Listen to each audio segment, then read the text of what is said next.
Rid was being squeezed to death by someone. They mocked him for seeking revenge for his fallen comrades. The man found it impressive that he would go that far and sacrifice his life. The ritual they were preparing was almost complete. All of the followers gathered under a magic circle, and now it seemed like all of Rid's efforts were all in vain. The leader sarcastically soothed him for all the things he did so far to stop them, adding that he would appreciate their work as well. Rid gritted his teeth in anger. The leader declared that they would open the gate of the dead. Since it was the day of celebration, he would give him another day to live and show mercy. Rid begged as he watched the leader unleash the new world. They opened the underworld gate, and with a grieving expression on his face, Rid warned them about destroying the world. As the gate opened, the doom from another world opened as well, and released demons and monsters from another realm. Now, the balance within the world was shattered, and every law that maintained the peace and equality became malleable. With this, the boundary between death and life became a blur. After unleashing the monsters, the Box of Malice group used the power of the gate to establish a new law in the world. Although injured, Rid ran away from the monsters chasing after him. One of them was about to bite his hand, and he unsheathed his sword. However, he wasn't fast enough, and the monster managed to injure his hand. He slowly healed his hand while flinching in pain, when suddenly, it became infected by the monster's poison. He meant to stop the bleeding, but now he couldn't even regenerate. But this was not a problem that he should be thinking about right now. The gate had just been opened, and he didn't think he could do anything about it. The world was broken, and it wouldn't ever go back to the way it used to. He kneeled down in defeat, admitting that he couldn't do it alone and apologizing to all of his comrades who sacrificed their lives. As he wallowed in grief, he flashed back to the time when his friend, Norn, was cheering him up and admiring his perseverance. He then realized something. Now that the world had no rules and magic had no limits, would it be possible to bring everyone back to life? He then argued with himself that it would be unpredictable and inhumane. He wondered if he could just go back to the past and redo the outcome. It would take a year to research everything that he wasn't sure would work. He would push himself to his limits and return to the moment before everything fell apart. Years had passed, and still, Rid couldn't find the right answer. He frustratingly killed another monster. To push himself and keep moving, he kept reminding himself of the pain he suffered that day. While clutching his injured hand, he grieved the fact that he couldn't remember what the original world looked like and questioned if he could really turn back time. With a bitter look on his face, he went back to his laboratory. 1,000 years later, Rid was still working in his tower when a monster appeared and attacked. Annoyed, he retaliated and let the monster burn in blazing fire, calling it disgusting. For the longest time, he had been working on a spell that could turn back time. In the world that he was living in, he should have successfully done it without any limits. In fact, 100 years had passed and he successfully constructed the spell and the magic circle. However, he wasn't able to activate it. The only thing that kept him moving forward was the memories from the past that he couldn't forget. He sacrificed many things, including his humanity, just to go back in time, but still, it wasn't enough. As he wallowed in heartbreak, suddenly, the pillars around the magic circle glowed. It seemed like the spell was finally activated. He screamed for himself to finally travel back in time. All these years, he gained nothing but desired only one thing, and that was to finally free himself from this torment. A blinding light consumed him, and he slowly disintegrated. When he opened his eyes, he was finally greeted by a bright blue sky, far from the bleak sky he used to look at. He then looked at his hand and noticed the youthful glow in him, with no scars and mutations. With a thrilled look on his face, he finally did the time reversal spell successfully. He swore to himself that this time, he would stop the evil guys from ruining the world. Just then, a grumpy-looking guy named Dawson appeared, airing his frustration for the work he had to do. Surprised, Rid ran up to him quickly and grabbed his shirt to take a better look at the guy. The man was confused by his actions. Annoyed, he tried to punch Rid right in the face, but he swiftly dodged. Rid backed away immediately and apologized to him for invading his personal space. Thinking that Rid was mocking him for evading his punch, Dawson attacked him repeatedly, trying to land a blow. However, Rid proved to be faster, especially now that his body was lighter.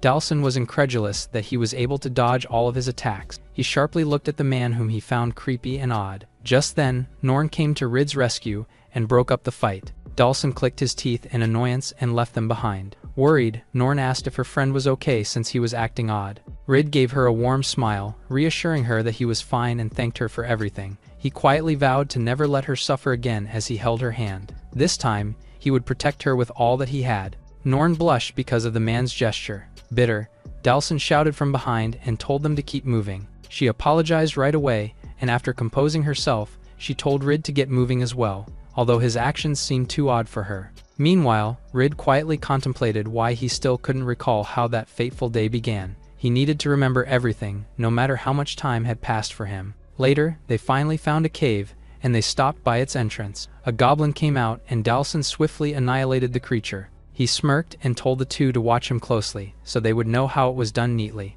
It was their job to clear out a goblin nest near the village. Despite remembering this little detail, Rid couldn't remember the important ones, and something felt off. Dalson continued to slay more goblins, showing off his prowess in hunting and combat. He felt great after seeing the monsters being defeated so easily, calling them weak. He then called out to Rid and told him to pay attention, so he would learn from someone as great as him. He was about to attack the goblin again when he stopped in his tracks. Before him was a horde of monsters they didn't even anticipate. They were in grave danger since this wasn't something they could handle with their strength. This triggered Rid's memories. That time, a king goblin had emerged and triggered a mass evolution. In the past, they merely survived the sudden attack and barely made it back to the village. He then gripped his sword, and although he had his 1,000-year-old spirit, his body was now back to its former glory, and this was the best time to test it out. Meanwhile, Norn silently contemplates that they need to cooperate with Dalson since Rid still can't use magic properly. With this, she has to back their leader up and ask for orders from him. However, the man cowardly runs away, saying that they couldn't fight such monsters. The two look at him disappointedly after he just tossed them aside to save himself. Desperate, she rushes towards the monsters, determined to save Rid from danger. She tells Rid to hide behind her back, and she immediately activates her ice arrow magic. She then targets a goblin, but is shocked when she barely scratches the creature. The horde of goblins stands before her with an intimidating aura. She starts to quiver, sure that she doesn't stand a chance against them. Rid steps in and tells her to stand behind his back. He then swiftly leaps and swings his sword towards the goblins coming his way. He slashes each one of them using his fire flame blade. As he stands inside the blazing fire, Norn is shocked that he knows such an incredible spell. Rid quietly complains that his mana is weakened, but smirks that taking down a swarm of goblins is just an easy feat. However, to their shock, a king goblin appears and slowly makes its way to them. Threatened, Norn quietly admits that it could wipe them all out in one swing, and there's no way rookies like them could defeat the boss. The king goblin shifts his attention to Rid and swings his weapon directly at him. Rid barely manages to block the attack. As Norn screams for him, he steps back and recalibrates. He can feel his body starting to weaken, frustrated that his 1,000 years of training can't keep up with the fight. The king goblin raises his huge weapon and is about to strike again when he effortlessly jumps above and swings his sword. He may be lacking in strength, but he carries a millennium of research. He charges himself with mana from gravity and strikes his opponent with his gravity-defying technique. The king goblin is immediately knocked down to the ground with a loud crash. The goblins are all terrified and try to run away from him. Refusing to let them escape, he unleashes another attack and annihilates all of the remaining goblins. Norn is amazed after watching him wipe out all the enemies by himself. He truly has become a different person. However, for Rid, this seems to be lacking, and he needs to push himself further. Meanwhile, Dalson is catching his breath after frantically running away from the monsters. He remembers his teammates and tells himself that it wasn't his fault, since it is impossible for him to defeat all of them. Just then, Rid appears behind him, much to his shock. He wonders how they made it out alive, calling them lucky. However, Norn walks up to him and gives him a word for leaving them all behind. She doesn't hesitate to show her disdain for what he did after she and Rid almost died to complete the mission.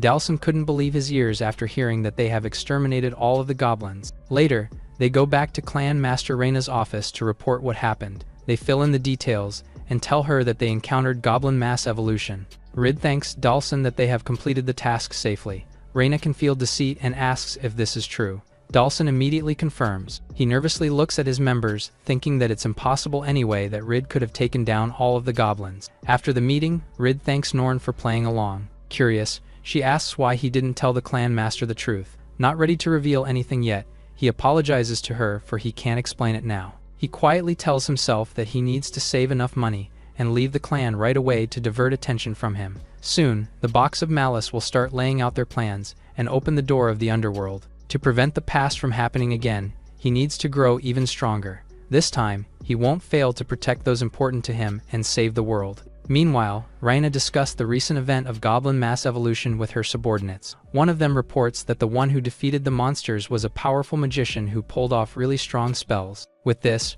Reina can't help but think that Dalson is hiding something, and she thinks about Rid too. She plans on confronting them, but is also considering just observing first. This is starting to get more interesting for her than she thought. On the other hand, Rid is intently looking at the quests posted on the board. Since he has limited time, he wants to pick a quest that will give him enough reward to be able to leave the clan. However, this seems to be a struggle since he doesn't have a good record. Suddenly, a post catches his attention. A man then addresses him from behind, telling him that he can join the quest if he is curious. When he turns, he sees Lordos, the strongest in his Wings of Freedom clan. He remembers the man as someone with a cold personality and an advocate of meritocracy. Little did Rid know, the man was sent out by Reina to keep tabs on him. Reina voiced out to him her suspicion about Rid, and she badly needed confirmation. At present, Lordos quietly complains about the assignment given to him, seeing it as nonsense. Meanwhile, Rid finds his actions sketchy and is wary of him. Regardless, he needs a high-paying job, so he flashes his brightest smile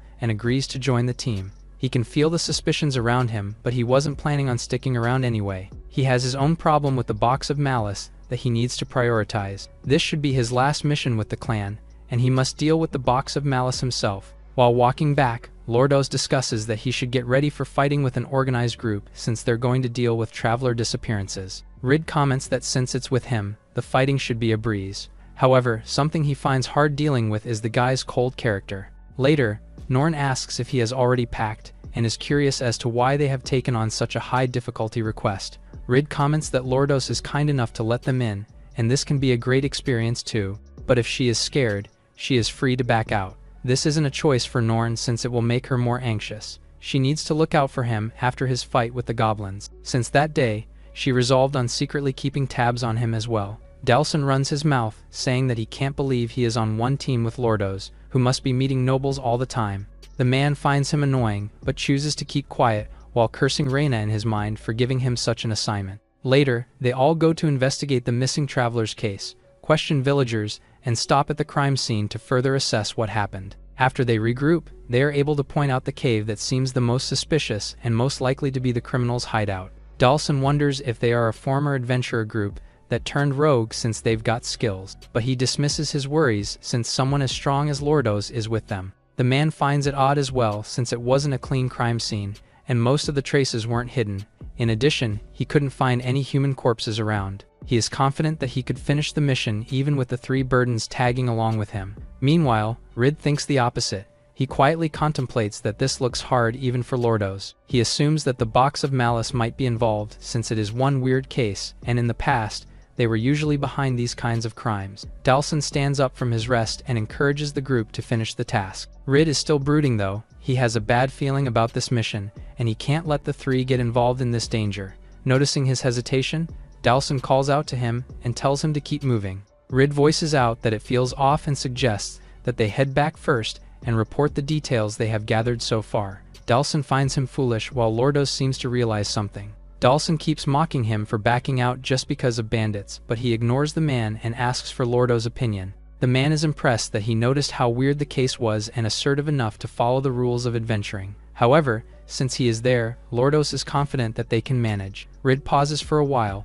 Lordos is one of the strongest adventurers in the city, and it's almost impossible for him to meet an equal in their mission. It is best to stand back for now and let him handle the rest. Besides, he doesn't have enough intel to convince him to go back. With this, he apologizes to the group and agrees to move forward. While Dalson is lecturing the boy for questioning Lordos, the adventurer can't help but feel chills running down his spine as if something dangerous is about to happen. Elsewhere, a man is laughing by himself. He has gold coins in his possession while holding a skull head in his hand. An undead army is behind him waiting for his command. The group finally arrives at the cave that the clues are pointing out.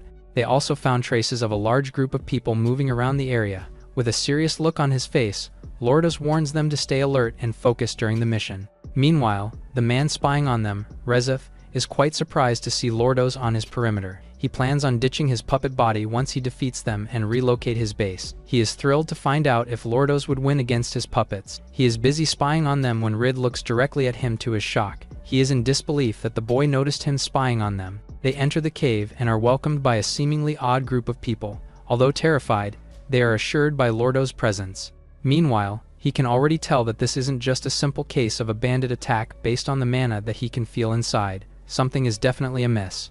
Dalson tries to make them surrender, promising to spare their lives in exchange. However, they suddenly attack, and Lordos steps up to lead. He unsheaths his sword and unleashes the thunderclap slash, trying to intimidate the opponents. Dalson cheers him, calling the opponents fools for even challenging the adventurer. However, to their utter shock, the bandits are unfazed and attack them again. Lordos can't believe that they aren't fazed by his strike and realizes that they aren't humans anymore. Rid can instantly tell that they are fighting against human puppets controlled by necromancy, which is definitely controlled by the Box of Malice. He then tries to find the caster and focuses on the aura and its location. After some time, he finally finds the caster and figures out that they are watching them through magic. Because he's too focused, he doesn't notice one of the puppets going after him. Fortunately, Lordos appears to rescue him and reprimands him for spacing out in the middle of the battle. Resolute, he tells the adventurer that he can take the battle moving forward and rushes towards the opposite direction. His teammates try to stop him, but he runs inside the dungeon.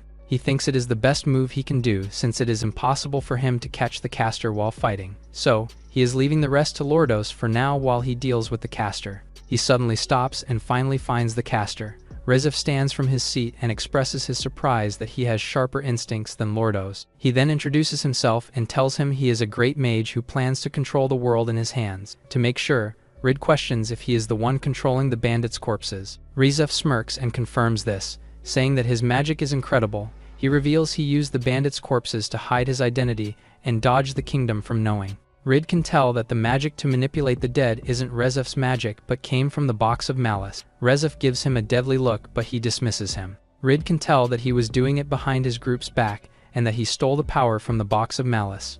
Rezif can't hide his disdain after he is called a thief. He finds him unpleasant after he acknowledges his strength. Rid spoiled his plan and now it is falling apart. However, Rezif isn't fazed by this and resorts to just disposing of him to keep his secret. He lunges in Rid's direction and mocks the boy for dodging him. Rid continues to dodge the attacks thrown at him. Rezif lets out a menacing laugh and repeatedly unleashes attacks, declaring that the boy doesn't stand a chance against him. He then unleashes a fire attack and lunges it towards his enemy. As he celebrates for a moment, he is shocked when he finds out that Rid is now gone. He is in disbelief at how he performs such a spell with ease. Rid approaches him with confidence, seeing how Rezif is slowly starting to feel threatened by him. He should have known if an adventurer as strong as Rid existed, and is quite shocked that he knew about him just now. Threatened, he unleashes another spell, and does not hold himself back. However, Rid beats him to it and attacks him with his fire power. As the smoke dissipates, Rezif expresses his regret for underestimating his opponent at first. If not for the marionette golem he has just summoned, he definitely would have lost. Meanwhile, the team is busy trying to fight off other puppets. Norn is clearly having a hard time fending them off when Lordos appears and saves her. She thanks him for saving her as they watch the puppets come back to life again. Lordos is starting to feel that it is getting hard to defeat the undead since their movements are coordinated too. He wonders if someone is trying to control them, but he never heard of anyone commanding a group of undead. Meanwhile, Dalson wonders where Rid is, swearing that he would kill him when he comes back. Elsewhere, Rid and Rezif are still fighting against each other. Rezif commands his golem to attack. To retaliate, Rid unleashes his fire blade and swings it towards the golem and burns it in his blazing fire. However, the golem remains unscathed, much to Rezif's contentment. He reveals that he stitched together over 30 bandits to make the golem. He calls himself a genius for making such a masterpiece. Noticing the shock on his face, he laughs, trying to mock the boy. Angered, Rid shouts at him after knowing that he killed many people just to create a senseless monster. Seeing his outburst, Rezif can't help but feel intimidated. He tries to be calm and reminds himself that a mere adventurer can't be his masterpiece. Suddenly, Rid uses his spatial leap and tries to attack Rezif. However, the golem interjects and protects its master. With this, he realizes that he needs to deal with the monster first, since he is running out of mana. The golem catches him off guard and strikes him, sending him into the wall. While he's trying to recover, Rezif commands his golem to finish their opponent. Rid is starting to feel his mana drying out, and so he plans to use another trick to win. He activates a magic spell much to his opponent's shock. With this current mana, he can only activate this once, so he must not waste this. Gathering all the mana left in him, he activates the pseudo-dragon cannon, which is a shot that pierces through everything. He shoots it toward the golem, which instantly breaks it, much to Rezif's shock. The attack also hits him, breaking his skull in an instant. He carefully planned the attack earlier, making sure that Rezif and the golem would align so he can strike them at once and finish everything in one go. He contemplates that the Box of Malice wouldn't expose themselves so easily and bets that Rezif is just a lackey who acted on his own. He realizes that he needs to get stronger fast if he would go against the box of malice. Meanwhile, Dalsin already hits his limit and refuses to fight the puppets anymore, and closes his eyes in fear. To his luck, the undead all fall to the ground and remain immobile. The others are also shocked, and Lordos wonders if the caster is already defeated for the puppets to stop all at once. He remarks that the person who defeated the caster must have been a strong one, and wonders who it might be. They all look from the opposite side of the room, and watch as Rid emerges, apologizing since he was scared and hiding. Dalsin screams at him for being so foolish and cowardly. Lordos comes to the boy's rescue, saying that it was a wise decision, and that he made the right choice by leaving the fight to him. Dalsin is about to run his mouth again, but chooses not to. He then tells them to head back to the nearest village and rest while he stays and investigates the dungeon more. Alone, he explores the dungeon and goes deeper. As he turns, he is shocked to see Rezif's body and the impact left by the fight earlier. There is clearly a massive crater created by a strong spell. His mind goes back to Rid and remembers Reyna's mission for him. A sudden realization dawns on him. Is it really possible that the rookie Rid did defeat the caster? Thanks to Lordo's help, Rid gathered more than enough money to fund his journey. To regain his former strength, he has to take a long leave of absence from the clan. Just then, Norn called from the end of the hall, then making small talk about how tough the last mission was. She's heard that the incident involved the use of some very high-level and forbidden magic. Due to how odd it is, the capital is even sending investigators, which may involve the Dragon Knights. Their presence allows the girl to rest easy, and she even hopes to meet them. To her surprise, Rid states that the Dragon Knights can't stop the enemies. Although the statement takes her off guard, he refuses to explain and tells her to forget he said anything. With this, she quietly notes that his strange behavior just keeps piling up, but she's too afraid of bringing it up, feeling like it'll just cause him to disappear. Unfortunately, even without her saying anything, he suddenly states that he's thinking of leaving the clan for a while. As she freezes, he continues and shares that he has to get stronger before the imminent disaster befalls their world. In his room right now, Dalsin runs as he finds the note the young man left to explain his abrupt exit. Still, Rid wanted to tell Norn the news in person. She couldn't just accept it and demanded an explanation. Remembering the feeling of her corpse in his arms, he apologizes as he can't explain now. Regardless, he vows to save her this time around. After making her even more confused than she already was, the young man opens the window and jumps out without another word. With his spatial leap skill, he disappears in front of her very eyes, which were now filled with pained tears. He could only ask for forgiveness and vow to save everyone from the doom they faced in his other life. After all, he did spend 1,000 years preparing for this very moment. In Reyna's office, Lordos reported that the suspicious events in their town keep occurring. With the Dragon Knights getting increasingly active this year, he can't help but be wary. She doesn't mind and is more concerned with his opinion on Rid. The boy seemed to be hiding the strength of a top-tier warrior, but didn't seem to be up to no good. If necessary, Lordos is willing to corner him just enough to make him show his true colors. The clan master is more than happy to trust his intuition with this, and is intrigued as she's finally getting an idea of what happened during certain incidents. As his skills are too good for a rookie, the adventurer wonders if he's using a magic tool. No matter what, Reyna is happy to welcome capable people, no matter how odd they are. Just then, Dalsin burst into the room with an urgent report. He's scolded and told to learn how to knock, as the two are in an important meeting. Although he understands, he still has to share the news of Rid's note about leaving to go on a journey alone.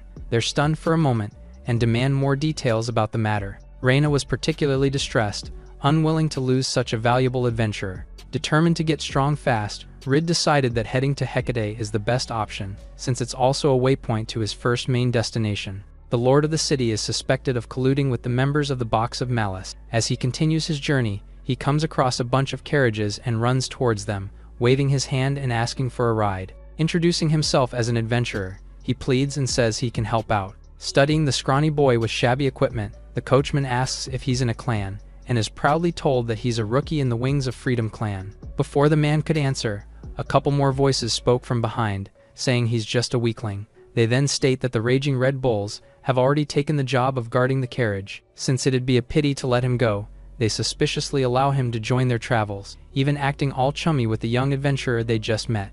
Rid tries to remember them, but his memory is fuzzy. Asked if he's suddenly changed his mind about coming with them, he flashes a smile, brightly accepting the offer that would help him save a bit of money. Surprised by the naive and unfrightened response, Zeto growls and tells him to get inside the car already. His high and mighty behavior was throwing the gruff man off, but deep inside, They fully intended to bully him to their heart's content once they set off. Absolutely exhausted, Rid considers taking a nap while their journey continues. Seeing him yawn deeply, Zito asks what someone like him is doing by traveling to Hecate alone. Barely looking at him, he says he can't share confidential information like that. They laugh at him, knowing such a small clan's mission can't be that important. He stared and thought about it. There's no solid proof, but the Lord might be involved with a cult, so he's off to investigate. Saying that to them would probably earn him nothing but mocking laughter. Cran then shares that they're under royal orders to look into a brooding resistance. It's hard to believe that the Lord would hire an outsider clan,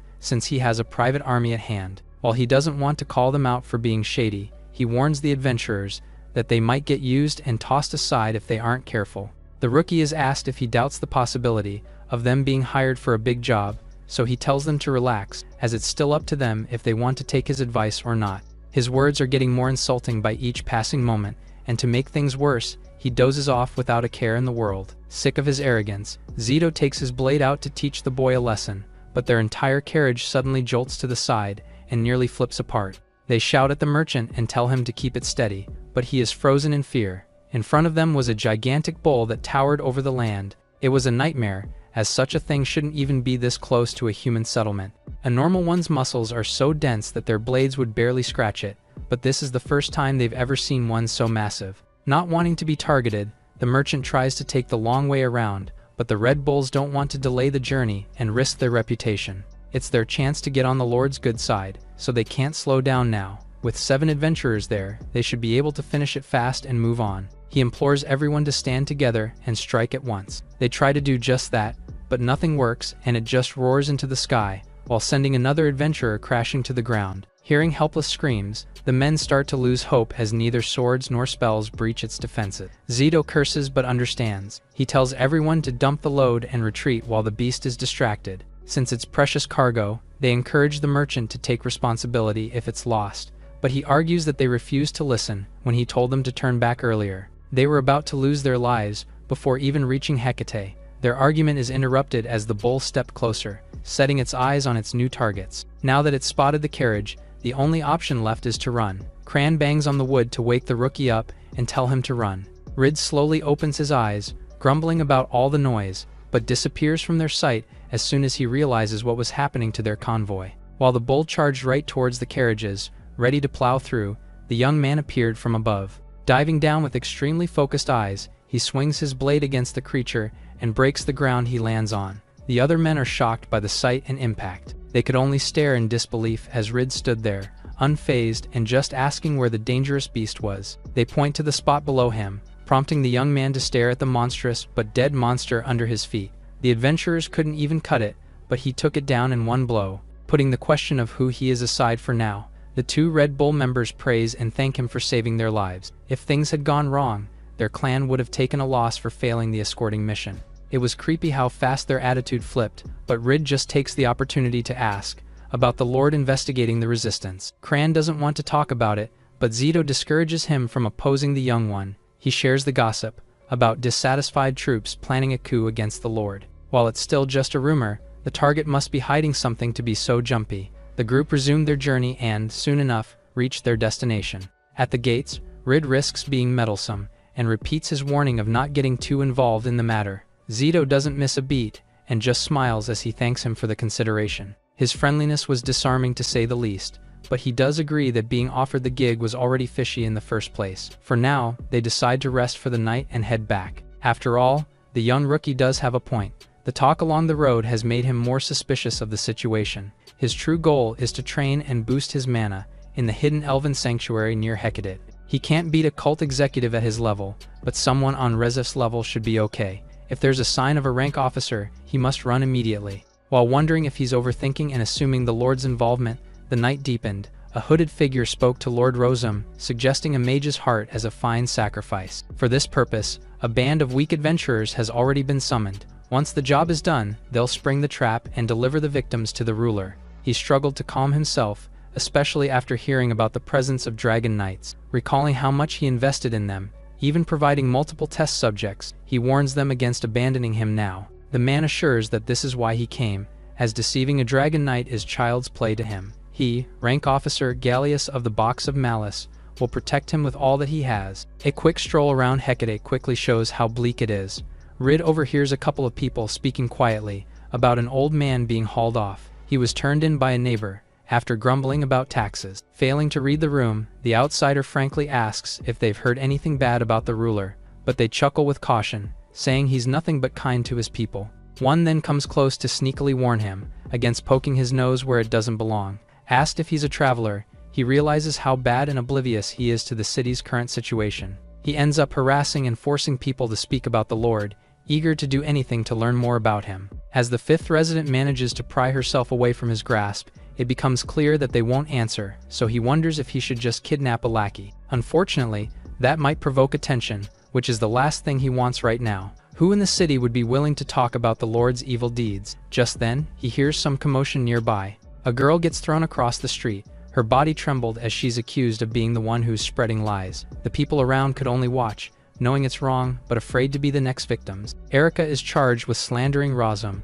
and stirring the citizens' fear with fake tales. As the crying child is dragged up by her hair and told to speak up, the soldiers laugh, saying she must realize her situation now. If she begs and prostrates, then she might just be forgiven. However, she remembers what happened some time ago. Her father approached their neighbors, asking for help, but he was turned away by the friends who all feared the ruler. Seeing him stand there, the child approached, and he apologized for being so loud that he woke her. The commotion is about her mom. He believes the Lord is behind her disappearance, and he needs to know the truth about it. Everyone there kept telling him to drop it, to stop investigating already and move on. He can't. Apologizing to his daughter, he tells her to head back to bed and gives her a tight hug. Soon enough, a familiar body floated on the river. A crowd formed to take a look, while Erica, as little as she was called over and told that her father's corpse was retrieved from the water. While Captain Jurgen glared, bothered by the unbearable stench, the small girl's eyes widened with shock and disbelief. She frankly asks the man who told her if her father was killed by Razum. He immediately went pale and lied, saying it was just an awful accident due to the rain, but it was clear that she understood what happened. Unable to do more, the man saves himself and walks away with a regrettable look. In the tavern, other residents can't take it anymore as they know that the kid will be killed next. Unfortunately, doing anything will end up with them dying right after she does. It's the same as when her parents died. All the adults know the truth, but hide in silence. They now stand there while watching from safety. Facing the Lord, she accuses him of sacrificing her mother and killing her father when he found out. She doesn't have anyone to protect her now, but even then, she won't give up and refuses to become like them. Infuriated as Erica even dares to speak to him, Razum orders the captain to tear her apart. That way, no one will ever approach him with such insolence. Without hesitation, Jurgen tosses her to the ground and draws his blade. He smiles mercilessly as he raises his sword, telling her to regret her foolishness in the afterlife. No impact came to her as Rid appeared to block the steel with his own body. While they question who he is, the adventurer is just glad that he found the perfect person to interview for his cause. She tears up at the sight of him. Told to kill the boy who's eager to play hero amid it all, Jurgen advises him to pick a better stage for his act next time. After all, acting so recklessly will cost him his life. He swings down, fully intending to execute the boy, but Rid perfectly blocks the strike with his own weapon. Smiling, he maneuvers his blade and forces the captain's sword out of his hands. Everyone was shocked while they watched the steel clatter against the ground. Hecate's greatest swordsman was handled so easily by a child. He's told that his grip is weak, and that his eyes give away every move. In conclusion, the city's strongest isn't all that good as he's made up to be. The sight of him infuriated is the signal, so Rid takes Erica's hand and says they're leaving. Razum orders everyone to catch the two of them already, but before anyone could move, the adventurer had already leapt up and used the Lord's face as a platform for his foot. Fortunately, the pompous mug made a solid hold for his jump. Just like that, he's gathered enough distance away from the enemies. The Lord's attendants worry about him, but he just orders them to catch the two already. Whoever brings the young man to him alive will receive a handsome reward. Embarrassed, he vows to make a spectacle of their punishment.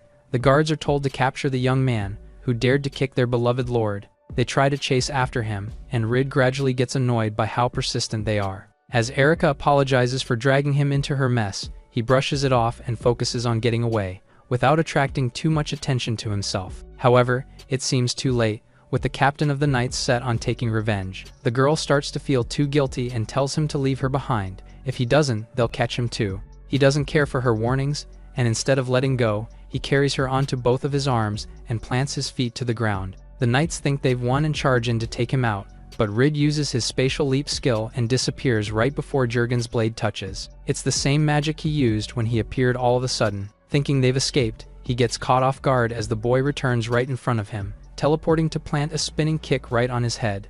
The captain falls, unable to fathom how fast his teleportation was. Still looking around to find them, he looks up and finds an item falling from the sky. A hard roof tile hits and crashes onto his head. While his comrades looked after him, Rid says he'll be let go this time, but advises the soldier against meeting him again. Asking who he is exactly, Erica is told that he wants to know more about Rosum, preferably from her. He then hears that the vile man has been evil from the start. After jacking up taxes beyond the royal law, he executes whoever resists. Her father even used to call him the worst lord in the entire kingdom. He's been offering silver to whoever snitches on rebels, and it's gotten bad with everyone impoverished. The city used to be bright and full of life, and his father was regarded as quite a decent man. Unfortunately, the person who inherited his position is a full-blown tyrant. Recalling the rumors about a rebel group, he asks if she's heard anything about it. The adults are too afraid to fight, and her father is the only one who acted during the witch's tragedy. One day, over 50 women disappeared from the city,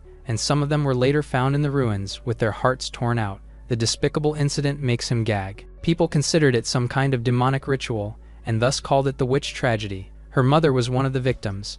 After seeing the Lord's soldiers escorting them before, everyone quietly assumes that it's Rosum's doing. Rid remembers that the cult always used local rulers to supply their black rites. In other words, there's no doubt about his involvement with the Box of Malice. The Box of Malice is indeed operating in Hecate, with a high chance of there being a rank officer. Considering the risks, Rid wonders if it'd be best to stop the investigation and pull out, but Erica continued talking about how her father was ready to fight after her mother died. No one came to his aid, so she refused to turn to the cowardly townspeople. After a moment of silence, he says her father could have just ran away. Instead of avenging his wife, he could have taken the option to escape the city with his daughter, who was still alive and needed him with her. He knew that too, but he couldn't just run from the incident.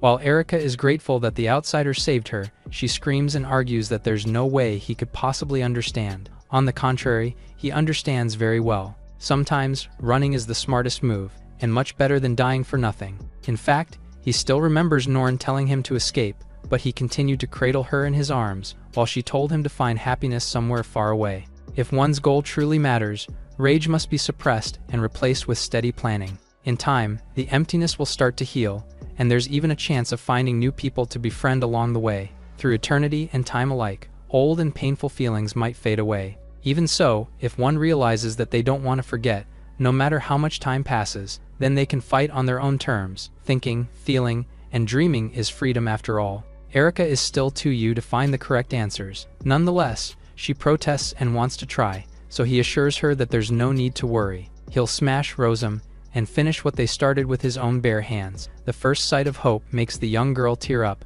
no longer able to hold the emotions she's been suppressing alone. Still, fighting now would be reckless, and they'd need a grand spell to twist time itself. Deep in the night, a carriage stopped right at the entrance of the Lord's castle.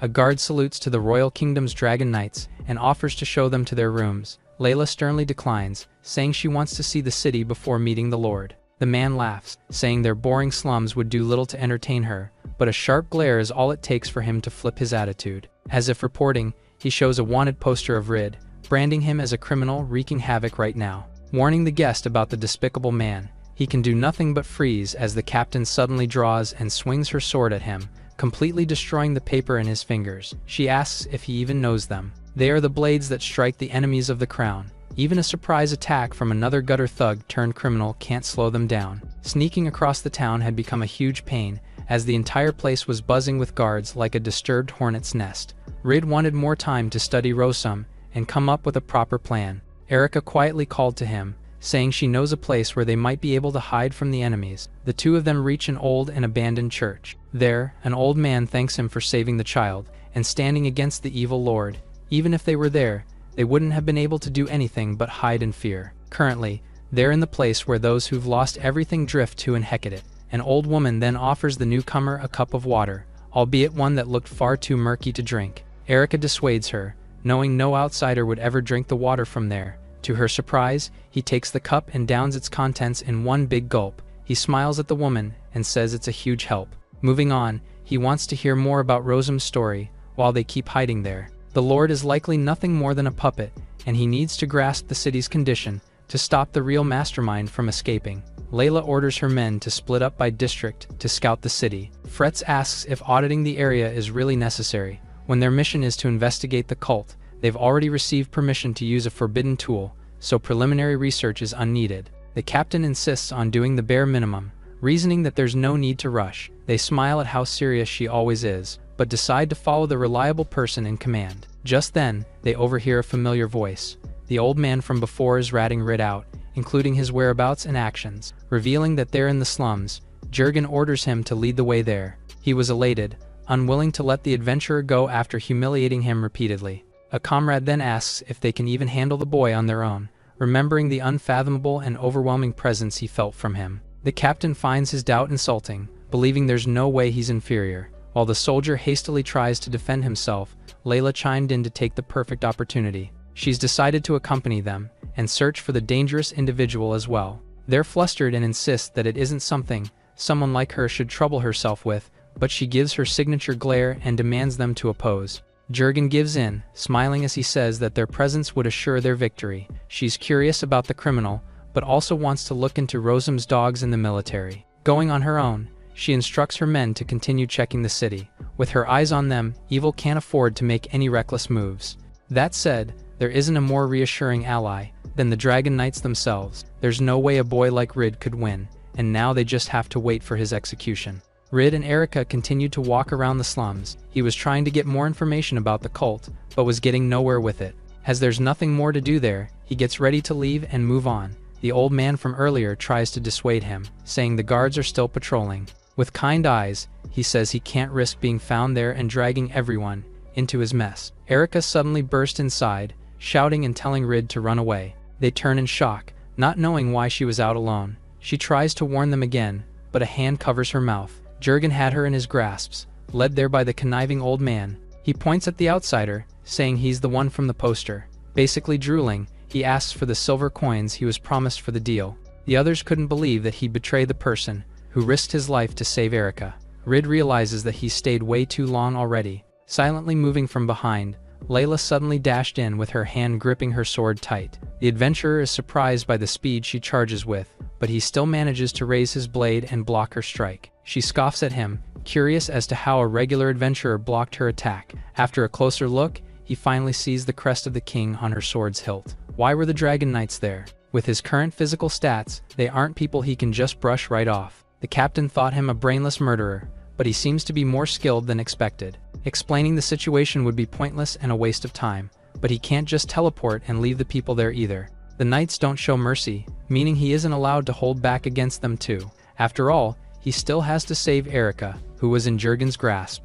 A mastery of the sword has been developed after 1,000 years, but his body was nowhere near strong enough. While he stared, Layla decided to get a bit more serious than usual. A powerful energy started flowing throughout her body and blade, as she uses her chi refinement speciality. Most of them were in awe of the power being wielded by the knight. It's become quite troublesome, and it'd be best if he takes care of it right then and there. The warrior standing in front of Rid was a true master of combat, who was capable of controlling and revitalizing the mana in her body. These two techniques were systemized by the Dragon Knights into the Holy Chi arts. Perfecting this, Layla charged at him with fearsome speed. He barely dodges the strike aimed for his head, and he realizes that he can't block her attacks in his current state. The only option now is to keep dodging, so he does his best to keep himself from being cut apart. Seeing an opportunity, he even manages to counter from above. While she blocks the attack, he follows up and lands a kick at her arm. As Erica loudly calls to him out of worry, Jurgen quickly covers her mouth to keep her quiet.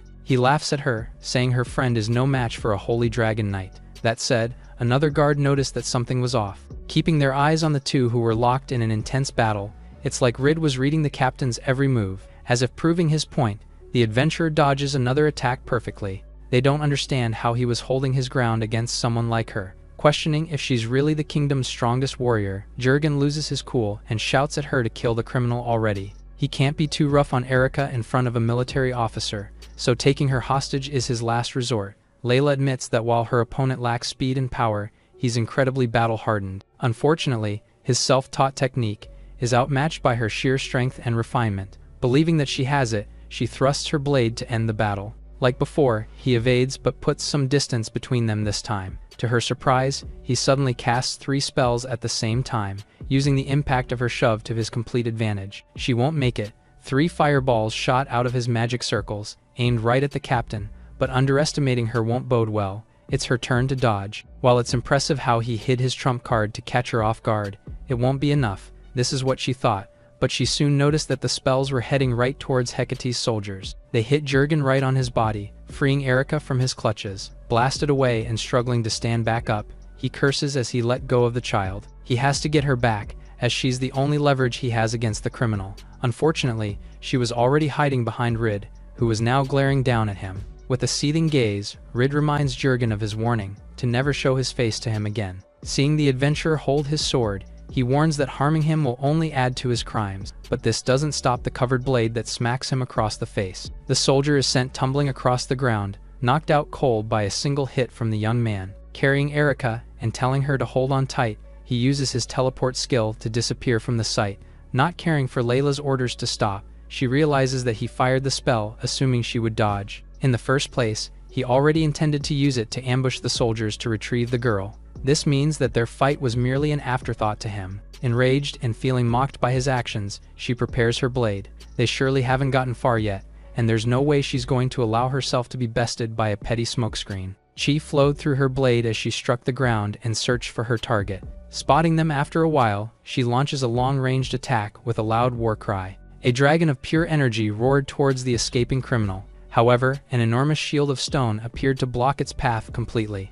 Although remaining unharmed, Rid is impressed by the power of her ultimate technique. On the other hand, she's shocked after being read. Commending and thanking her for the lesson, he confirms her duty of auditing Rosum, and sharply advises her against trusting the Lord. The unexpected statement renders her silent, unable to say anything as he disappears again. Instead of heeding his warning, she grit her teeth in anger, insulted as she was regarded as a mere lesson to learn from.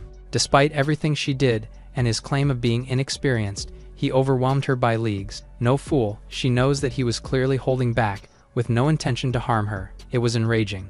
The fact that he even knows about the audit makes her question who he is. Rid leapt from roof to roof while carrying Erica in his arms. Although stopping for a while, he knows the guards might still be nearby, so he decides to plan the next move along the way. The little girl asks if they're actually going to storm the mansion. At this point, the kingdom is still unaware of the box of malice, so it's the perfect opportunity to slip the crown some information and slow the cult down. This alone could steer them one step away from the future he experienced. Now, he wonders what to do with Erica, as he can't bring her around during his missions. It'd be for the best to leave her to a reliable and capable bunch of people. After spending some time thinking, he gets the perfect idea. Somewhere else in the city, Cran was calling to Zato and showing him a wanted poster he found. Looking at the photo, he recognizes Rid, the young man from the Wings of Freedom. They notice a few guards hurrying and rushing throughout the area, and it seems the boy's warning was a bit more reliable than they considered it. As such, they hurry and pack up before they get noticed. A couple of figures suddenly approach them, their bodies completely covered in dark and dirty rags. They proudly introduce themselves, warning that it's bad to sneak up, but nearly scream in shock as Rid pulls the cloth away to reveal his identity. Zito quickly apologizes, saying they meant no disrespect and were actually following his advice. Speaking of that, the adventurer gestures to Erica, hoping that they could guard her for the time being. Cran tries to decline, recognizing her from the same wanted poster he saw earlier. He insists that they're done with shady business, and were already bailing on the Lord, but Zito firmly covers his mouth and accepts the request without any questions. Rid is delighted by the amicable conclusion. Meanwhile, the man reminds his comrade about what happened on the way there, and says that the rookie is much scarier than a backwater lord. Fretz was reporting his findings about Rosum's corruption and evil doings. That said, crooked lords aren't rare, and meddling with the affairs isn't exactly their mission.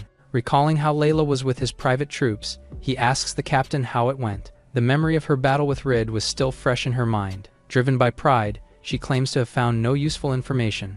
While her comrade is glad, she was still in denial over being shown up by a mere thug. Silently seething with rage, she vows to settle the score soon enough. Leo stops Fretz from chattering along, as they've arrived at their destination. At the Lord's mansion, Rosum welcomes them with a big smile on his face. He thanks them for coming so far, and says they must be tired from all the work. Layla has no use for his concern and courtesy for them. As mentioned in the letter, they're solely to investigate the magic cult. The royal family takes such important matters seriously after all. Saying they've been granted permission to use a forbidden artifact, he reveals the scales of truth, which exposes falsehoods of the one examined. The Lord stared at the dangerous tool. The scales of truth are an artifact from the royal court. Its power is capable of bringing a nation to ruin, which is why its use is strictly regulated. First, use is only permitted for inquiries vital to the kingdom's survival. Second, the phrasing of the inquiry must be decided by the royal sorcerers. Third, the interrogated must not speak any falsehoods during the inquiry. Fourth and last, violation of any of these terms shall be punishable by death. These are the laws governing the use of the scales of truth. Given the power they brought, Rosam wonders if they really suspect him of such evil. Fretz asks that he not take offense, and emphasizes the threat brought by the cult. Since they have so little information on them, they have no choice but to use the artifact. Casually taking a seat, the Lord says this actually offers him some relief. While Layla is certain that he has a lot of dark secrets he'd rather keep hidden, the law states that the scales will only be used for matters concerning the cult. He says he is more than grateful for the Dragon Knight's consideration, but the captain emphasizes that it is not courtesy, but directives that are keeping her in check. Rosam fidgets with his necklace, silent but hiding his surprise over them actually bringing a restricted artifact. Just as Galeus predicted, the cult member told him to wear the pendant when he meets the knights. According to their spies, the knights have barely made any progress with their investigation. If they come to interrogate him, they'll surely rely on forbidden items. Fortunately for him, their magical technology is nowhere near the level of the cults. The necklace should protect him from any and all magical interference. With this, he can confidently face the scales of truth without a fear in the world. Rosam is told that he can refuse to be interrogated, but will have to explain why to the royal family. As Fretz asks for permission to begin, the Lord haughtily accepts, saying he has no problem.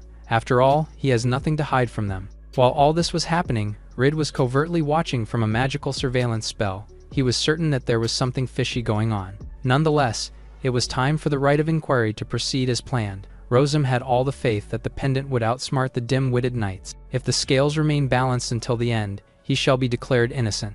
They are only permitted to ask 3 questions. With everything now in order, Layla starts by asking if he's ever heard of the name Box of Malice. The Lord feigns thought but says no. Their eyes then turn to the scale, which for some reason remained completely balanced. Rid was baffled, finding it impossible for him to not know about the cult. Informing the Dragon Knights about the Box of Malice will manage to warn the kingdom. If an allied lord is struck down by a holy knight, their collaborators will vanish. As this wasn't a chance he could let slip, the young man vowed to expose the trickery. If Rosam is branded a major criminal, the mage backing him would surely show up soon. Taking a closer look, Rid notices that the Lord has been playing with his necklace the entire time. With a deep breath, he casts a spell on his eye, allowing him to sense and detect mana fluctuations. Layla continues and asks if he's been contacted by a magic cult or any similar organization. The scales react as the question is put on the table, but as soon as Rosam lies, saying he hasn't experienced such a thing, his necklace emits an opposing wave of mana. This completely negates the scale's power and stops it from working properly. Rid clearly sees how the pendant is interfering with the artifact's activation. In the end, they've been countered perfectly, but how? There must already be a spy within the royal family. Fretz casually speaks and is scolded for interjecting during the interrogation. With Rosam's fate dependent on a single result, one mistake might have the knights executed as well, so they cannot risk tampering with the process at all. Now, it was time for the final question. A voice suddenly cut through it all, telling them to wait. Everyone is surprised by the unexpected interference. They all look up to see cracks forming on the ceiling, which soon gives out to reveal Rid hiding all that time.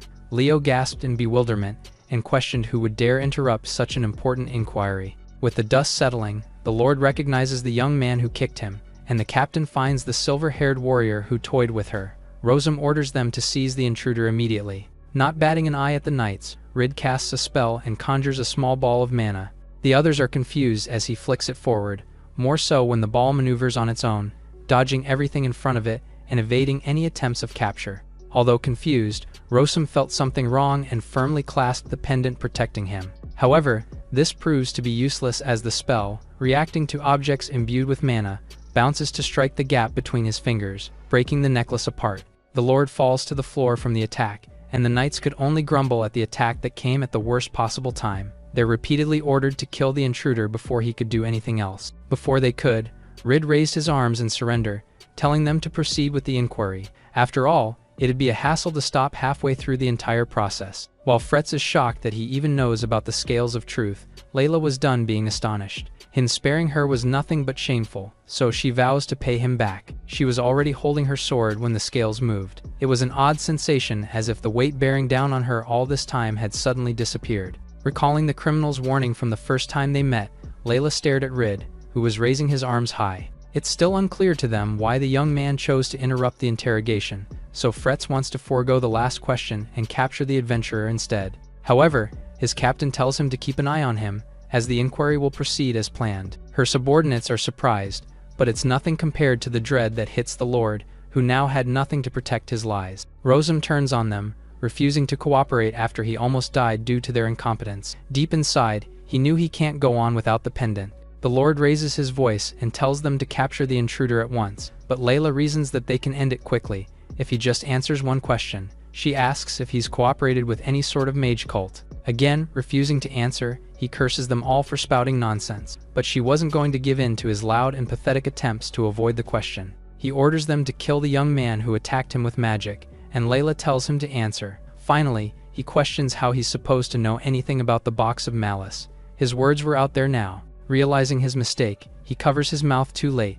The scales were already activating, and one side immediately fell, revealing the weight of his lies. Everyone is shocked, not just by his guilt, but by the revelation that the box of malice is true after all. Rosam desperately insists that it was all a mistake. Unfortunately, Rid wasn't going to let him off this time, and asks what he plans to do. Again, the Lord firmly swears that he knows nothing. Layla has a lot to ask the adventurer, but her questions can wait. It's unthinkable that a device capable of jamming a restricted artifact exists. Charged with aiding an anti-kingdom mage order and tampering with a sacred tool, both capital offenses, the Lord is asked if he's ready to face punishment. Still clinging to hope, he argues that he's being framed by someone else. After all, their only proof is the deranged scales they rely on so much. He even reasons that the amulet was nothing more than a charm bought from a peddler, and that there's no way for anyone to tamper with the relic. However, everyone glared silently, despite his desperate pleas. Saying they'll regret this, he vows to expose the tyranny of the Dragon Knights. Leo grips his blade, ready to punish him right away. He's reminded to keep the target alive, as he's their only lead and connection to the cult. Rid watched as the Lord was driven to a corner. He knew that the real game was just about to begin. From this moment on, it's unthinkable that their syndicate would give their secrets up so easily, so they'll move soon. As expected, an unfamiliar voice speaks and a huge magic circle appears behind Rosam. Expressing his surprise over his magical device being exposed, Gallius's arms reached out of the portal. Everyone's eyes were on him, who admits that he underestimated the kingdom a bit too much. Layla is immediately on guard from the stranger's appearance. On the other hand, Rid expected him to come out right at this moment. The enemy now is a true officer of the cult, not a cheap imitation like Rezef. Rosam blatantly addresses the cultist, saying he promised that they have nothing to fear. Now, he questions how he intends to take responsibility for this mess. Gallius apologizes uncaringly, but reaffirms his statement about not worrying about anything. After killing everyone there, he can stage it as an abrupt monster disaster. They'll be reported to have died in combat, before even arriving in Hecate. As for the witnesses, he'll tinker with their brains and have them falsely testify. Again, he encourages the Lord to leave everything in their hands. Just then, tendrils of dark magic appeared around him. Layla knew he was going to strike and raised her blade, but Rid urgently tells them to dodge, not block.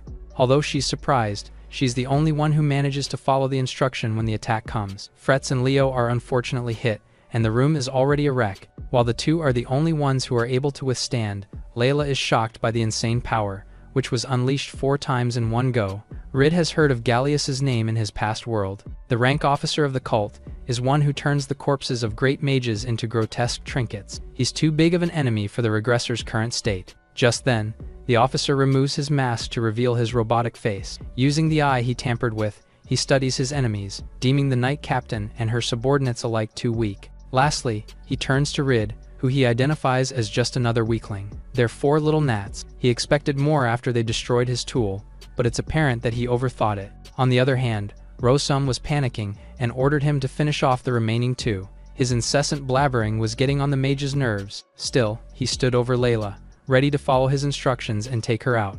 Just then, a blast of fire shot towards him, hitting and blasting him right in the face. She's confused to see that it was Rid who saved her, With that said, Gallius completely blocked the attack with a magic barrier. While the two mages studied each other, the captain looked at her men, who were on the end of life from the injuries they sustained. It was not the time to hold back or hesitate. She activates her fearsome sacred chi arts. However, Gallius just smirked at her. Pure energy and mana overflowed from Layla's body. Empowered by her technique, she charged at the enemy, who backed away while laughing sarcastically and calling her scary. Summoning another spear of dark magic, Gallius launches it at the knight. She barely parries and is sent back to the ground. Determination filled her mind, and she vowed to clear the city of filthy outlaw mages like him. He's interested as she concentrated her mana to her weapon. When she blocked his attack, it's impressive for a mere knight who treats combat like a show.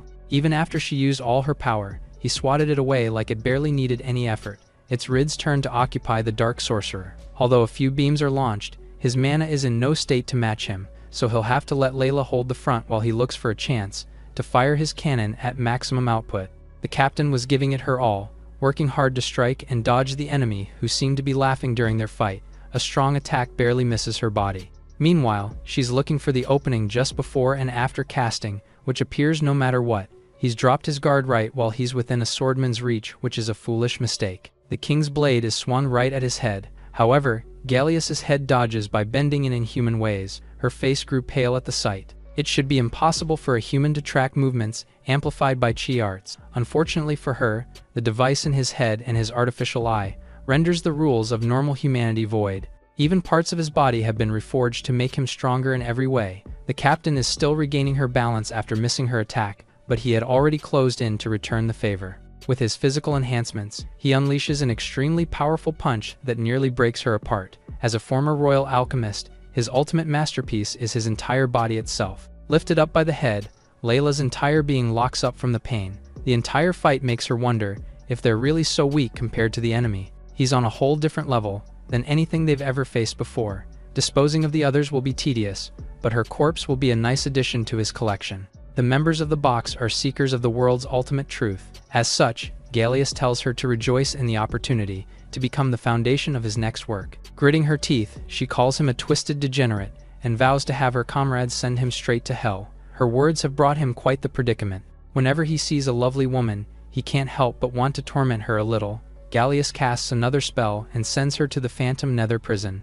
Layla wakes up in the Phantom Abyss. She can't move and feels her hands and feet bound to the chair. She guesses it is an illusion spell and then sees multiple floating hands carrying various sharp objects all around her. Her face registers terror as the hands move closer. They start to grab her all over. One covers her mouth while another places a scalpel on her cheek. It begins to slice her open very slowly, causing Layla to scream in agony. This is all happening in her mind as Gallius holds her. Rid uses a spatial leap to move behind him. Gallius notices and tosses the poor knight aside. He then casts magic to blast Rid, but the savvy mage uses the rebound from his blade to dodge the direct hit. Rid knows that his opponent is a monster of mana with a deep grasp of magic. In addition, there doesn't seem to be a single opening in which to attack. Any frontal strike will just be avoided. Gallius says he can see the emotion through the trembling of mana. He then smiles at the idea that what he sees as a mere insect still thinks he can win. He says a dog has no chance against the box of malice. Rid replies that once he realized they were involved, he was planning to bail. He then states that someone with such a low mana level would be hopelessly outmatched. Gallius asks why he stayed then. Rid replies that he couldn't back down after making a promise to a crying girl. Gallius looks dumbfounded and then bursts into laughter. He can't believe someone would challenge him for such a silly reason. Rid then mentions that Gallius was a former royal alchemist master of magical engineering who was exposed for performing human experiments. He then faked his death and later joined the Box of Malice under a new name. Gallius wonders how his opponent could know that information. Rid adds that among the 4 ranks of the box, Gallius is in the lowest tier.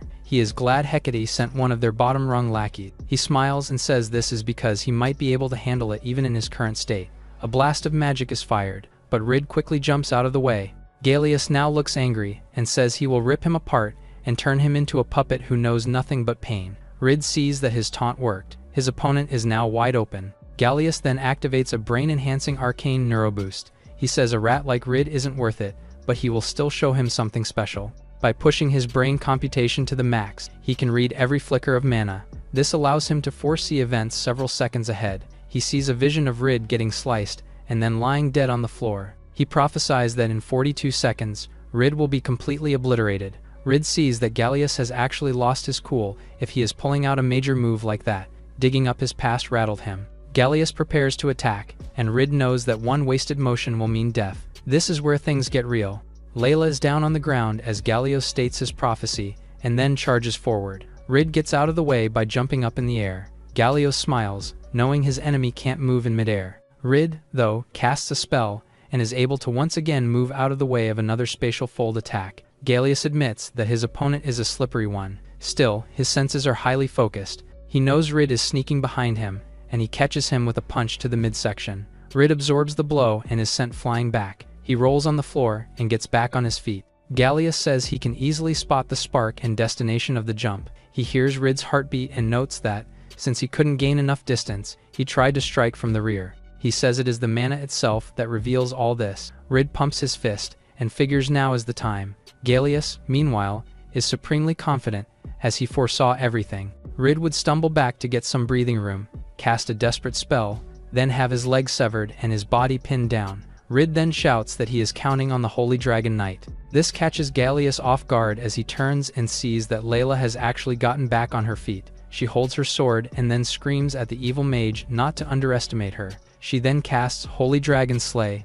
Gallius is surprised that she still got up after that beatdown. He then starts to have a momentary bit of doubt. He quickly shrugs off the feeling since his magic barrier can stop the Dragon Knight's attack rather easily. He then prepares to attack Rid as there are 10 seconds left in the prophecy. The young mage is also charging a magic attack. Multiple unique magic circles appear in front of his hand. Gallius is troubled when he sees the pattern. The mana flow is unlike anything he has ever seen. He realizes the safe course of action would be to dodge and observe. Still, his arrogance takes root, and he decides to meet him head-on instead. The Dragon Knight's attack hits the magic barrier first.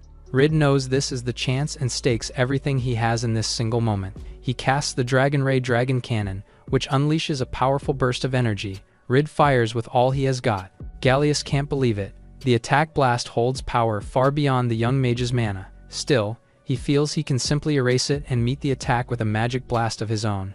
Gallius realizes that his opponent is tapping into the atmosphere and converting mana into several times more thermal energy. This is a super advanced technique based on a theory that is beyond anything known in today's world. This is way beyond his expectations. He sees Rid sweating and concludes that he will still win. In a power struggle, raw strength will ultimately decide the victor. He figures Rid has 3 seconds left before his body collapses. When one's mana drops below 10%, hunger and agony strike, causing a blackout. He sees Rid as doomed to fail, his consciousness a flicker before his eyes. His internal countdown reaches 42 seconds, and he prepares to end the fight right as the prophecy foretold. However, Rid's attack gets stronger and reaches the old mage's hands. He realizes the attack power is growing, which should be impossible. He looks at Rid and sees that he is burning his life to keep the spell going. It doesn't make sense, as his body should have collapsed already. Gallius starts to get angry, wondering what he failed to calculate. Rid says that even his enemy's eyes could not see his past. It has been 1,000 years, all spent living for one reason, to kill the likes of him. We see all those times that Rid spent training and preparing, and that he had gotten used to pain and suffering. He has faced so much, so there is no way that he will crumble now over something so small in comparison. Gallius wonders where Rid is getting his will from. He still believes he has the advantage and prepares to use 2 hands. He then has a fearful realization as he senses Layla getting up behind him. He can't believe the Dragon Knight can still move. She charges up her sword and prepares to attack. Gallius screams desperately at her to stop. Layla throws the sword at him. It goes right through, piercing his midsection.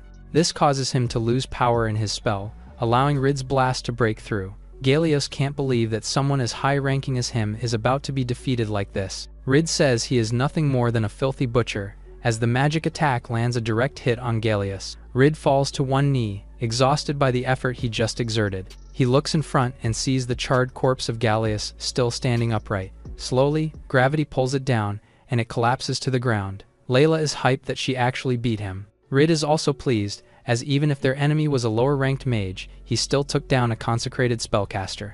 Before, he couldn't even lay a finger on them. Now, his 1,000 years of training have paid off. However, he knows that before he faces them again, he will need to strengthen his feeble body. Rossum, meanwhile, is stunned. He can't believe Gallius was defeated. He remembers what the mage promised him, which is why he teamed up with him. Layla hears this and says that if true, Rosam will be executed and his house dismantled. She picks up her sword and walks to him angrily. She says that if he wants a swift death, he should confess to everything. Rosam squeals in fear and then quickly starts making up excuses. His guards enter the room and ask if he is okay. The head guard looks around, sees the damage, and wonders what happened. Rosam suddenly tries to pin the blame on his subordinate, saying he conspired behind his lord's back. The guard is shocked and says they were simply obeying their lord's command. Rosam calls him a liar and says he only tried to protect his land. It was the guard who conspired with Gallius. Layla sees right through his lies and asks if he really believes such childish excuses will fly.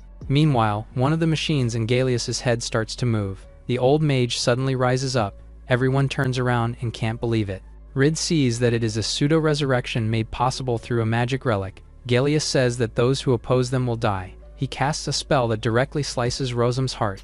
The Lord holds his chest in pain and swears angrily at Gallius before falling face first on the floor. Rid springs into action and sets his sword ablaze. He chops off Gallius's head, killing him once and for all. Rid looks at the dead mage with disgust and calls him a monster. Layla orders the fallen lord's soldiers to drop their weapons or else share the punishment of their captain, Jurgen. The soldiers are so terrified that they drop their weapons and flee, leaving Jurgen behind as he curses them for their betrayal. Layla turns to Rid and tells him that he also needs to stay for questioning, but she sees that Rid is already gone. She quickly moves to pursue, but Fretz wakes and asks that the silver-haired boy be let go. He argues that they need to focus on detaining and interrogating the soldiers, and their help is required to stabilize the town now that it is without leadership. He also points out that they lack the strength to catch Rid in their weakened state. It is hard for him to admit they must let him escape. Layla's face fills with reluctance. She wonders if Rid truly helped them. Her pride cannot accept that he went easy on her in their fight and remained one step ahead of them at every stage of the Box of Malice investigation. Elsewhere, Zeta and Cran sit by their cart, anxiously speculating about what Rid will do to them if they get rid of Erica. Erica overhears their conversation, making them nervous, but the girl dismisses them, claiming she only got up for water. They let her go. Alone now, Cran confesses his fear to Zeta, that they are in serious trouble if the Lord of Hecate is after Rid, and they need to escape this situation quickly. Zeta grabs him violently by the collar and insists they are not the kind of lowlifes who would abandon a child. Their argument is interrupted when they overhear two people talking about how Hecate is in turmoil. Erica overhears as well, and it seizes her attention. The voices continue, discussing how the Holy Dragon Knights exposed and executed a mage, and how the Lord died in the ensuing chaos. Zeta, Cran, and Erica listen in shock as the speakers add that a silver-haired swordsman was involved in aiding the knights. The two conclude it all sounds too much like a fairy tale to be true. But Zeta and Cran are certain they are talking about Rid. Meanwhile, Erica processes the news that Rosam is finally dead. She remembers how nurturing Rid was to her, and how he promised to take down Rosam. She realizes he kept his promise, and did it so that she no longer needs to throw her life away on some reckless plan. She sinks to her knees and cries, thanking Rid for everything. On another day, Rid is on the outskirts and is trying to find the southern forest on his map. He arrives at a town and goes to a weapons store. He scopes a sword and realizes that it's the only quality sword he can buy without much means. He imagines how it would be great to walk around with a Holy Dragon Knight's sword. The shopkeeper asks Rid why he came to their backwater town, so the boy answers that it is because he has business with the forest ahead. The shopkeeper guesses right that he plans to go to the Forest of Delusions. Rid reviews that while he has 1,000 years of knowledge in magic, his current body lacks the mana to fully utilize it, and that he needs to go to the southern forest to boost his mana capacity. He is intrigued that people call the southern forest the Forest of Delusions. The shopkeeper laughs out loud as he enjoys the fact that someone still believes in the fairy tales that the forest is filled with mythical beasts and ancient spirits. He explains that just because it has spread, no one can reach the forest center. Myths have formed around it, and that the truth is it is just a forest with muddy swamps and monsters that erase previous trails, making navigation difficult. He says that it is called the Forest of Delusions because no one comes out of the forest once entered. The shopkeeper then sees that Rid has a mana compass hanging on his belt. Rid explains that a mana compass is a magic tool that always points north by reading the flow of mana in the ley lines. The shopkeeper warns him that the compass will not work in the forest since the trees there emit a unique mana that drives the compass crazy. Rid laughs at the trouble. He still states confidently that he is journeying there to uncover what is at the center of the forest. The shopkeeper believes that the most likely thing is that he will just reach the edge of the forest and see only an ocean. He warns that big-name adventurers and knights would have discovered something in the forest by now if the rumors of it were true. Rid pays for the sword and says he has a point. The man walks out of the shop. He walks, thinking about how there is secretly a hidden elf village in the forest, where there are elves with great magical prowess because of their long lives. He reveals that there is a method to drastically increase one's mana dozens of times over. As he walks through the trees, a wolf hidden in the shadows stalks him. Rid is using his magic compass in the forest, but it just keeps spinning, as the shopkeeper said before. He reviews how he knew of the hidden elf village because he has knowledge from the future, but he has never actually set foot in the southern forest before. Now that he is in it, he is certain that he has entered the Veil of Phantasm. He explains that it is a barrier that generates unique mana to interfere with detection magic and tools, and interferes with living beings' sense of direction. He smiles as the veil means it will make his search easier than he thought. He concentrates, and a blue magic circle appears on the ground he is standing on. Through his concentration, he can sense the flow of mana in the place. He then activates a spell that uses the detected mana to reverse engineer the magic formula of the barrier, and adjust it so his magic compass will point to the hidden elf village. He smiles as his compass finally points in the right direction. He journeyed, following the compass. He suddenly hears an intimidating voice that tells him he needs to turn back because he is in a sacred land that is not for vile humans like him. Rid tells the voice he cannot do what it is asking since he has business in the hidden elf village. A giant white wolf suddenly runs towards Rid. It lunges at him with such speed that even Rid thinks it is too fast for him. Rid reads a magic circle and a sword, but the wolf sees it coming, so it rams Rid before he can activate his attack. The push sends Rid flying towards a boulder. He activates Spatial Leap, making him avoid the impact. The wolf is shocked that a mere human is able to use spatial magic in a split second. Rid hits the creature with his sword, the impact of which creates a bright light. He explains that he knows that the wolf is not their true form, and that he simply dispelled the form. He also apologizes for the rough treatment, and says that all he wants is to visit the elf village. The wolf's true form is revealed to be an elf woman with white hair. The elf woman finds it insulting that a mere human would dare visit the elf village. Rid counters that since elves respect those who are skilled in magic, someone who has defeated her with magic is worthy of being invited. The girl is shocked to hear that his logic actually makes sense. Rid continues, saying he bears no ill will toward the elves, and that it would be far more productive for her to invite him in than to chase him away. He also claims to possess information she cannot afford to ignore.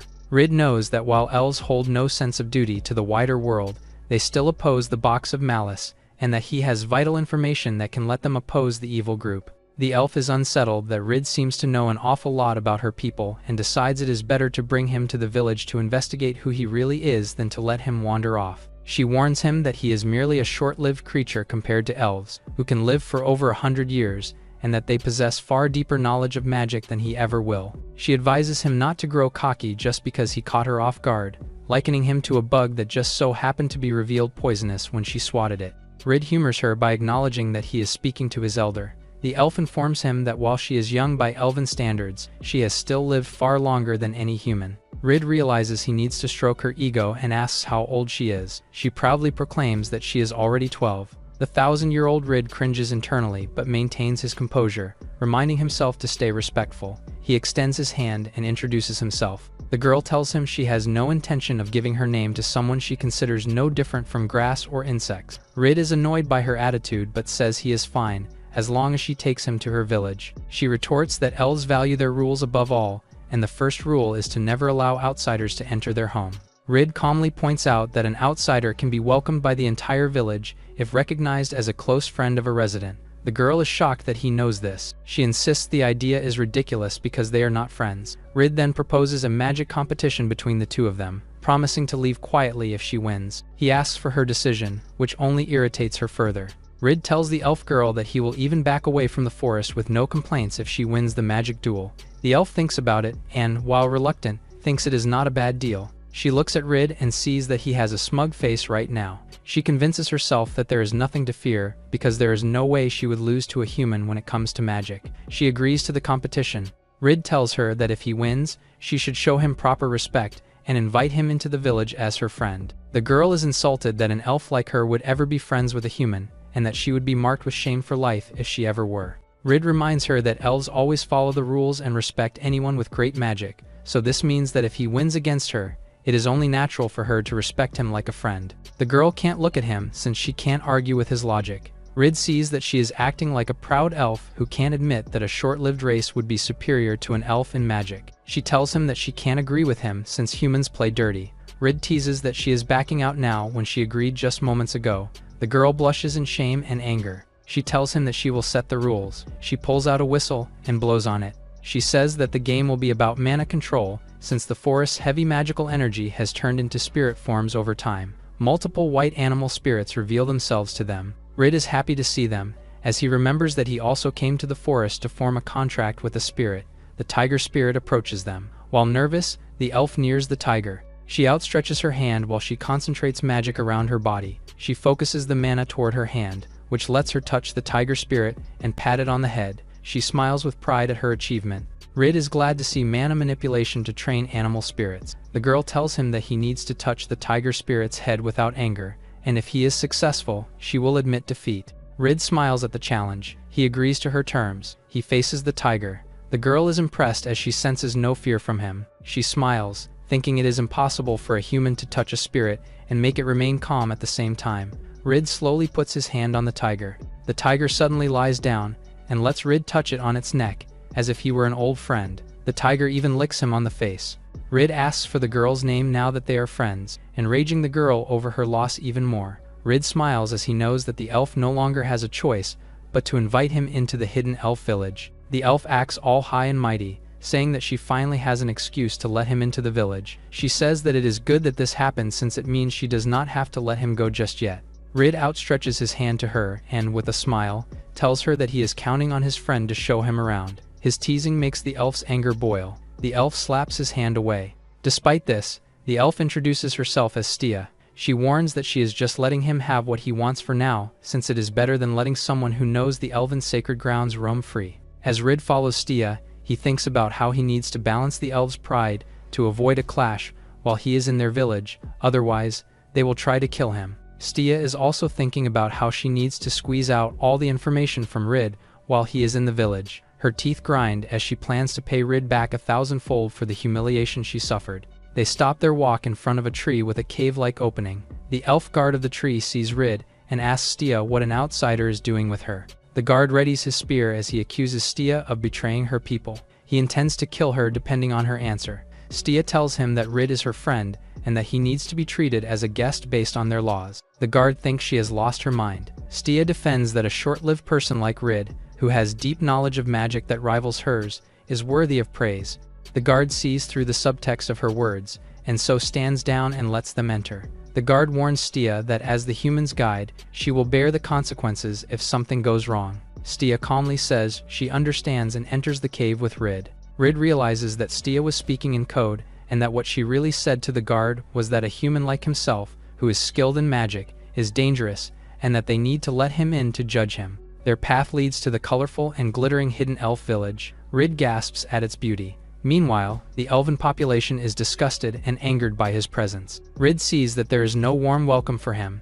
Everywhere Rid walks, people are looking at him with disdain. The villager, Hale, approaches Rid with a smile and insincerely welcomes him as their visitor. He then welcomes Rid to chamber and asks that he take a seat. Rid realizes that Hale is the strongest and oldest in the village, despite the man's youthful appearance. He can sense that the elf man is dangerous just by his presence. Still, Rid smiles, as meeting someone with standing is convenient for him. Hale's lieutenant, Roy, insults Stia for being outsmarted by a human whom she was forced to welcome into the village. The other lieutenant, Colette, insults Stia by congratulating her for being paired up with someone who is suited for her terrible wielding of magic. Stia just remains seated without saying a word. Rid can see how Stia just takes in their insults. Hale asks Rid why he came to their village. Hale says that far beneath the land are flows of immense currents of mana that nourish nature and bring color to the world. He says that the forest is such a sacred place, and to harm the land is to shatter the balance of the world. He continues to say that they left their skybound homeland to guard the forest,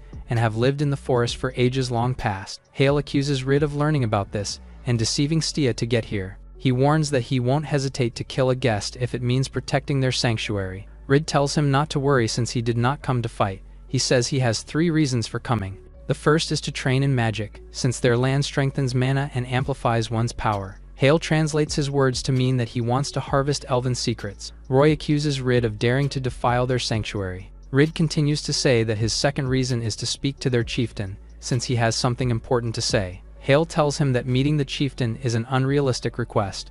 Rid states that his third reason is to form a contract with a high spirit. Hearing this makes all the elves in the room recoil in horror. Rid reviews that bonding with a spirit is a sacred rite where two souls intertwine as one, and that, while elves usually perform it, human mages can perform it too. Rid sees that he needs to do this, since it is the fastest path to counter the box of malice. Roy and Colette think that Rid is underestimating the elves if he intends to make a path with a spirit while in their holy land. Stia is nervous for Rid, who is doing more harm to himself than she has ever imagined. Hale informs Rid that a human can never bond with a spirit, and that only those within the chieftain's bloodline are free to do so. Hale stands up to tell Rid that he is being cocky for a low-born creature. Stia tells Rid that he has gone too far with his insolence. She whispers that while Hale is kind, he has no mercy for outsiders like him. Rid teases her by saying she is being a considerate friend for warning him. It makes the girl sit again in annoyance.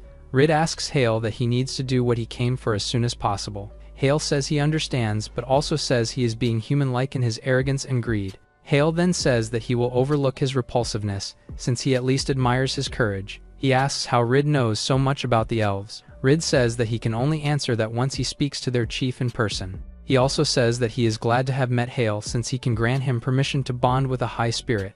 Colette can't take Rid's insolence any longer, and activates a magic circle. Through it, she summons a blade and charges at Rid to stab him. She stops as Hale tells her to stand down. He reminds Colette that Rid is their guest, and needs to be shown the bare minimum of their courtesy. Colette apologizes to her lord. Hale tells her that they are not too frail to sneak attack a creature ignorant of the laws of magic. He looks at Stia and tells Colette that they are unlike the failure who let an intruder slip through. Stia looks back, unable to say anything. Hale saw how Rid was imbuing mana and about to weave a magic circle the moment Colette attacked him. He also saw how calm and collected Rid looked at that moment. He is insulted, knowing that what he considers an insect is overestimating himself. Rid gets up from his seat and asks them to think over his request to meet their chief. He looks to Stia and asks her to guide him to where he can train in magic. Stia reluctantly agrees to do it, but says she doubts a human can manage their way of training. Stia and Rid walk through the forest area of their village, where Rid comments on how everything in the area looks beautiful. Stia tells him that Rid screwed up more than she thought he would and that, despite how she hates him, she does not want anyone to die.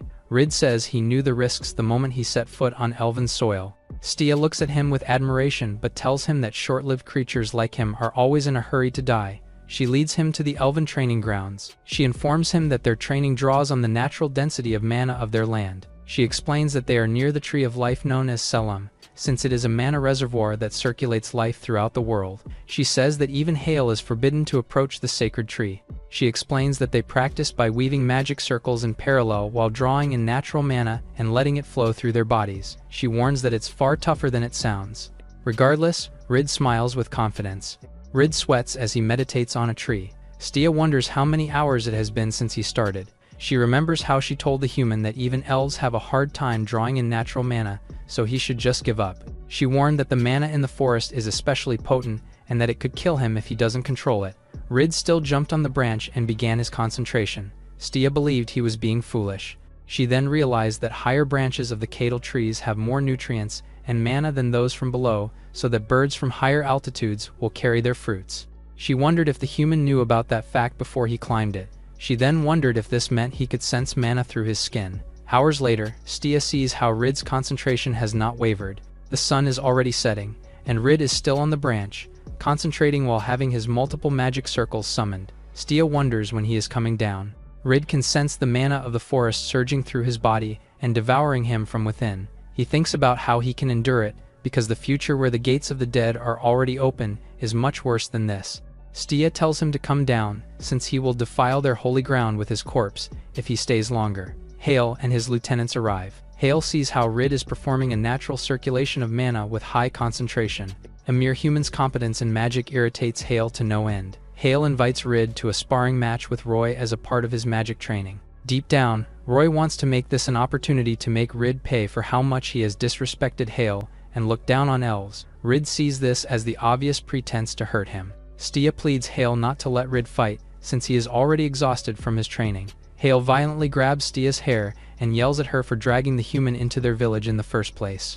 Rid suddenly teleports between the two to separate them. The human accepts the sparring match. Rid sees this as the perfect opportunity to prove his magical prowess to them. He looks at Stia and how she was hurt by Hale. He sees no reason why he needs to back down now. Hale is impressed that a mere human used incredibly fast teleportation magic. He looks at Roy and thinks about how it is unacceptable for him to lose and bring further shame upon their species. Roy approaches Rid. He tells the human that beating Stia made him cocky, and that he is nothing like her, who is at the bottom of the elven food chain. He brags that Archmage Hale himself saw talent in him, and even the chieftain granted him a pact with a high spirit. He says that he will show Rid the true might of an elf. Rid defends that while Stia has sloppy spell control for an elf, she still wields a beast spirit in perfect sync, and closes the distance against him, leaving no room for him to cast. Rid proclaims that Stia is strong. Roy laughs and says it is only natural for him to think that, since he is just a human.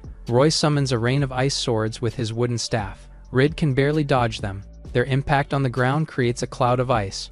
Roy reviews that he has a contract with the High Spirit Naraska, and this means he can shape and spread frozen magic at any range and number at once. He rushes towards Rid to finish him off and show the gulf between them. Rid blocks every ice sword he throws at him. Hale is getting impatient and wants Roy to stop playing around and finish the human already. He recognizes that while Stia's magic control is weak, she is still not the kind of elf who would lose to just any human. Roy smiles mischievously at the thought of using the sparring match as a loophole to kill their guest. He summons more swords with the intent to slowly torture the human. He asks why Rid is not using magic, so the human replies that his magic feels off for some reason. Stia realizes that he has burned through his mana while training, and it makes her confused as to why he accepted the fight to begin with. Roy says he is not surprised that he is making excuses. Rid replies that his mana is actually flowing smoother than ever, and that he is holding back, since he does not want to kill him. This enrages Roy, who throws his swords at him. Rid summons dozens of magic circles. Roy is shocked that they are deployed with speed and in sheer numbers, especially since he knows that humans can only activate 5 magic circles before their minds fry. All the magic circle fireballs made the ice swords explode before they hit Rid.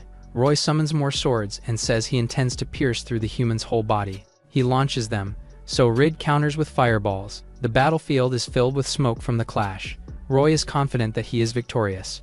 He is then shocked to see Rid, not only alive but also with a ready magic circle behind him. Roy anticipates this is for a big attack, so he creates an ice shield. Meanwhile, Rid is gathering fire energy and throws it.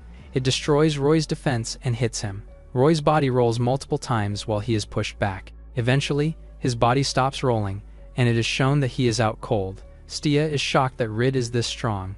Colette is about to insult Rid for what he has done, but Hale stops her. The Archmage summons his magic staff and quietly approaches Roy. Roy wakes up and apologizes to Hale for his loss. Hale tells him that there are 2 things he can't forgive. He says that the first are intolerable lowborns who set foot on the land of elves. He then slams Roy's head to the ground and yells that the second are elves who have disgraced themselves. He continues to say that being sullied by a mere human is blasphemy. Again, he slams Roy's head to the ground. Hale apologizes to Rid for losing his composure, and says that he will be Rid's opponent now.